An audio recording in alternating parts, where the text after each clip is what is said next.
జాన్వి చాలా బాగా యాక్ట్ చేసింది. పిల్లని మస్తు తిట్లు తిరుగుతున్నది. అమ్మాయికి ఆడపిల్లలు నోట్లకేంచి రావాల్సిన మాటలు అమ్మాయి ఇవి అంటున్నాడు పక్కకేంచి ఒక ఆయన ఆడపిల్లతో కనిపోతులు మాట్లాడిపిస్తావు. అది అంటే కొద్దిగా రెబలిష్గా ఉన్న అమ్మాయిలు మన ఊర్లో కొద్దిగా రెబలిష్గా ఉన్న అమ్మాయిలు ఉంటారు. రెగ్యులర్గా చూసిన అమ్మాయి క్యారెక్టర్ ఎందుకు సినిమా చూడడానికి రావడం? అప్పుడు రోజు కనిపించే అమ్మాయిని ఎవరు రోజు కనిపించిన అమ్మాయిని చూడడానికి అయితే కదా థియేటర్ రావాలి. అవును. ఆ అమ్మాయి మనం రేరు 100 మందిలో ఒక అమ్మాయి అలాంటి అమ్మాయి.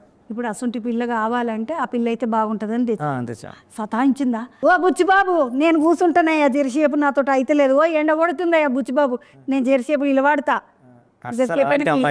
అలాంటి అమ్మాయి కాదు. చాలా చాలా చాలా మంచి అమ్మాయి. అంటే నేను మా గురువు గారి దగ్గర అసిస్టెంట్ డైరెక్టర్గా ఉన్నప్పటి నుంచి కూడా చూశాను. సేమ్ టైం ఇప్పుడు కూడా చూస్తాను. ఆ పిల్లని ఎందుకు చూసినా మీ గురువు గారి తోటి ఉన్నప్పుడు? కాదు కదా, వేరే వాళ్ళని చూశానంట. వేరే వాళ్ళని చూసా కానీ వాళ్ళు ఎంత మంచి వాళ్ళు అంతకన్నా మంచి అమ్మాయి. చాలా అంటే down to earth, humble. Cinema అంటే పిచ్చే పిల్లకి.